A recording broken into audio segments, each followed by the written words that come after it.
My dear friends, आज हम Lorentz force के बारे में बात करेंगे कि लॉरेंज फोर्स होता क्या है और किस तरीके से लगता है।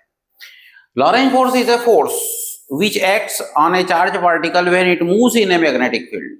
लॉरेंज बल किसी चार्ज पार्टिकल पर लगता है जबकि वो किसी मैग्नेटिक फील्ड में मूव करता है। This force is known as the Lorentz force. Suppose इस फोर्स को एक्सप्रेस करने के लिए हम मानते हैं कि मैग्नेटिक फील्ड जो है B है, velocity of the particle is V and charge of the particle is Q। Particle का चार्ज Q है, उसकी वेलोसिटी V है और मैग्नेटिक फील्ड B है।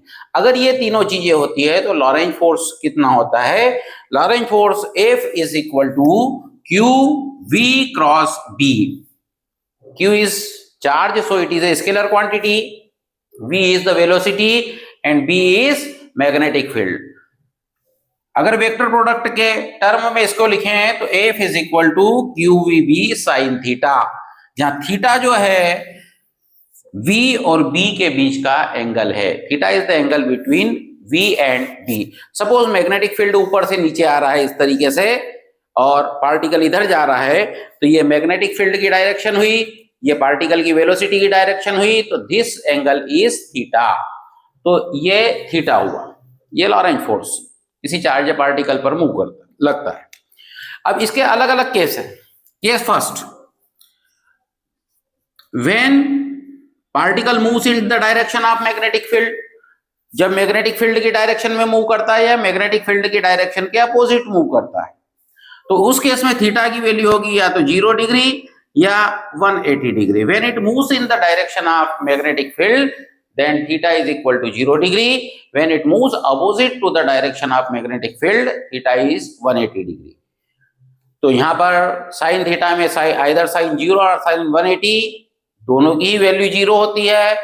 Therefore Lorentz force F equal to 0। इस केस में पार्टिकल पर लगने वाला लॉरेंज फोर्स 0 होगा।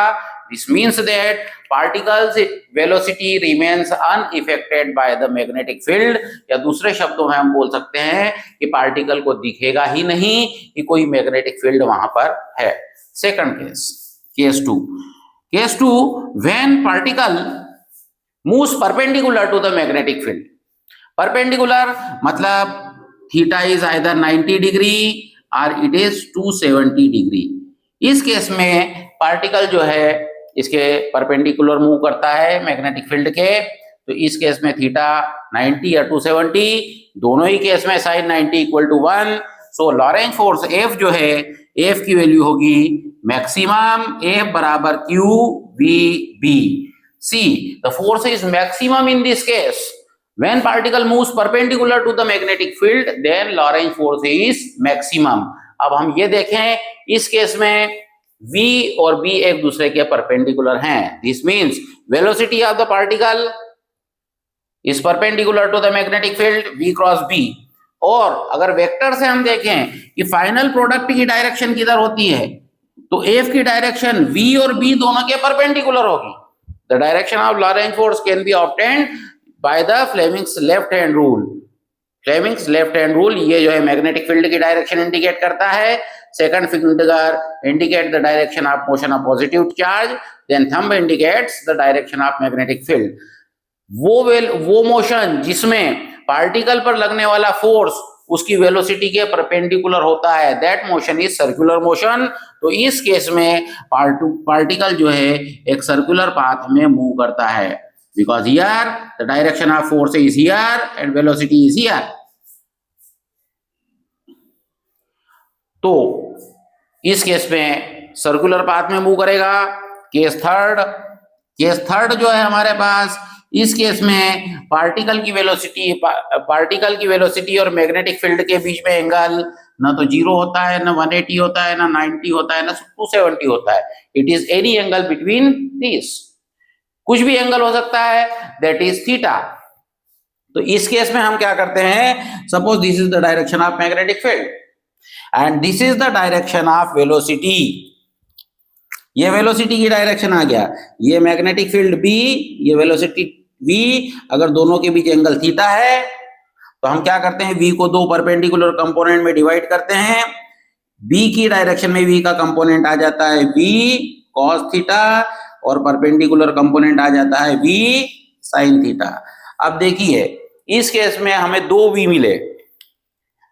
First component is along the direction of magnetic field, ये वाला केस, तो ये पार्टिकल की वेलोसिटी को अनअफेक्टेड रखेगा, but due to this velocity particle moves in the direction of magnetic field.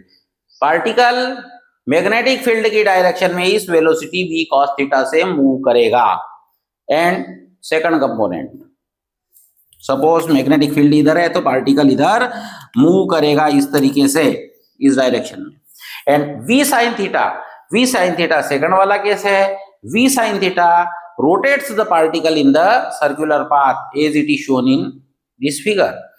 v sin theta particle को circular path में rotate करेगा और v sin थीटा के कारण इस पर जो फोर्स लगेगा that is QVB sin theta. तो फोर्स इस केस में भी आ जाएगा F equal to QVB sin theta and this component rotates the particle in a circular path. अब देखो आगे भी बढ़ रहा है और सर्कुलर पाथ में रोटेट भी कर रहा है, तो इसकी फाइनल ज्योमेट्री कुछ इस तरीके से होगी। आगे बढ़ते हुए रोटेट करेगा, मतलब this is like this, so this is known as the spiral shape. ये स्प्रिंग की तरह शेप बनाते हुए या हेलिकल पाथ बनाते हुए आगे बढ़ेगा। तो ये लॉरेंज फोर्स हुआ। This is the three case of the Lorentz force, when it is maximum, when it is minimum and when it is in between the maximum and minimum। दोस्तों ये Lorentz force जो है electrodynamics में बहुत ही important force है।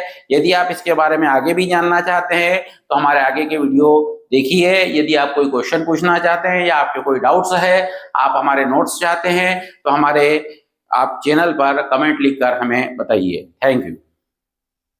कितनी देर का